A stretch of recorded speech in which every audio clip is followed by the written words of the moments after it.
And there was a little bit more to that story though that she didn't share, and that was the day that she wanted me to go down there, Ringwood, to meet this lady, because she was going to go watch dogs for a living.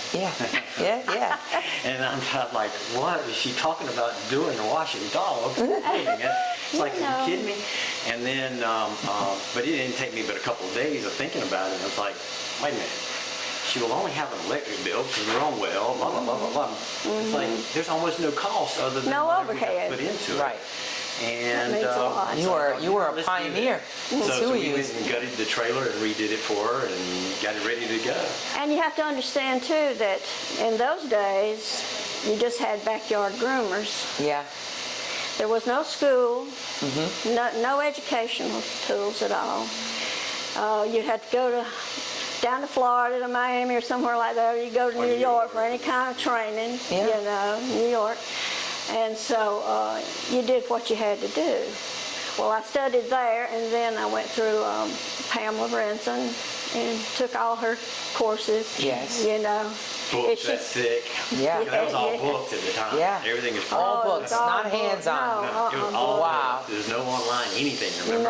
No. Amazing. And then we learned to appreciate, that's when I learned to appreciate the Atlanta Pet Fair, because they had classes. The Atlanta Pet Fair. So you take advantage of all of that, you know. But anyway.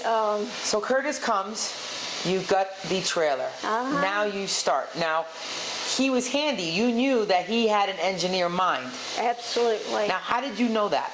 Oh, from the time. What did he do that you knew? From the time that he was a little bitty fella, I'd look in his drawers and his desk to just see what his interests were.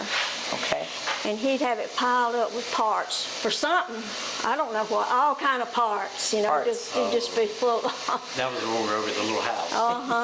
Oh. I went to the there was a landfill not too far from us. And I would go there. Bring it home. And stuff like that, pull all the electronics out of it. He just had parts. Yeah, he had parts, honey.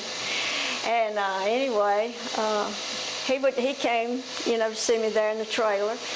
And I told him one day, because I'd been to the pet fair and I'd seen the vacuum systems, and I said,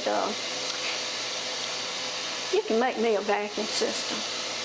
Okay. Oh, yeah. You needed a vacuum. So she wants me to go to Atlanta to the show with her. That's really what. Okay. Because I was just helping her. Right. Yeah. Right. And so she takes me to Atlanta to show me this the pet fair. Yeah. And so I go over, she walks me over to Marlene and Romani's booth. Right. And I'm looking at this thing, and it's like $800. Yeah. And I'm going, but Mom, that's a $23 housing, that's a, no, a $23 motor and probably a $50 housing. Right, so he equated all the parts. He knew about all the parts. I did. This is why you have to ask these questions. Yeah. Perfect. Yeah. So the parts man's there. We're at the pet fair, and there's where the Hanvey hair vac was really born. You got the mind going. Oh, yeah, yeah. I love that. That really disturbed a lot of people, but, you know. But sometimes he was steadfast in his determination to do it regardless of what was said or done. Right, you know? right. And so he did. And I also told him, I said, look, I want you to fix me an arm for this table. Grooming arm. Starts over one side, ends on the other, and it goes across the top. Yeah. See, we'd had in this town, we had one dog to die at a grooming salon because he went off the table. You know. I don't know where the groomer was, but you know, it was too late. Right.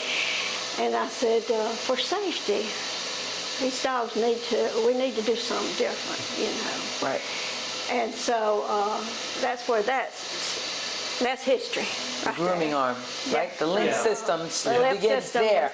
Yeah. Wow. Yeah, because the real original trigger for me getting involved in making the stuff, besides just knowing, redoing the trailer, was I'm in there one day in the trailer and watching her working, and I decided to do a little cleanup. So I just kind of walk behind and clean up a little bit, whatever. Yeah.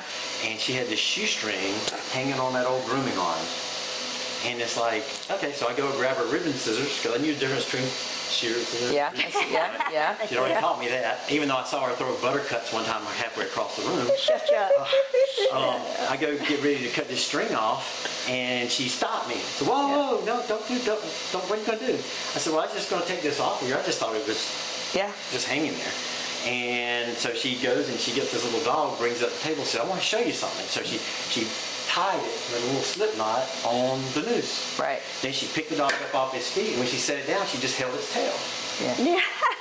Look how still they stay. And it's like, okay, because I've watched her many times. Yes. Turn the dog around, grab their tail, and try to hurry up and scissor before they try to do their Right. turn. Yeah. Right. And start dancing. And that's really got it started, because then I said, well, I'll put a ring on a noose. And then we did well, in fact, that is the only reason you have groomer's helper.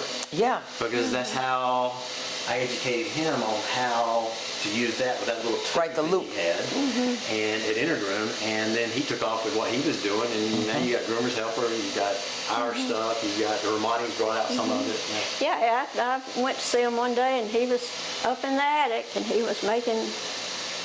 That was when you were making the grooming I was arms. making all of it. Yeah. So And the now- vacuum systems all up in the attic, you know. So now, I started 2025. What do you think now about our industry?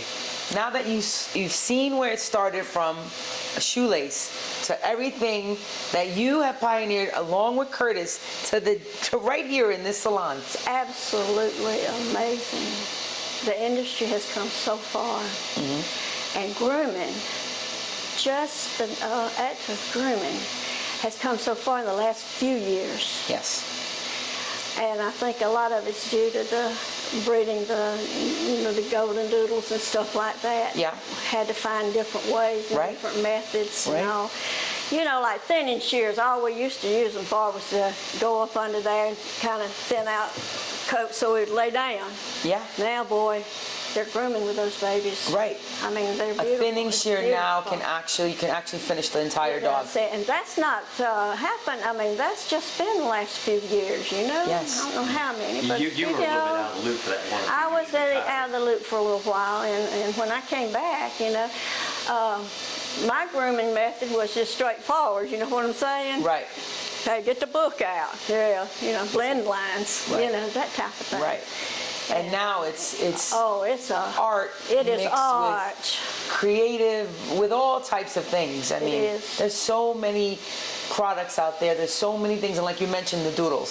So we had this doodle explosion, and a lot of groomers were burnt out because they didn't know how to adapt and adjust. Absolutely. So, in your experience over the years, even if you've taken a break, how do you keep going in the industry? And then how does that go with adapting and adjusting? Well, I tell you,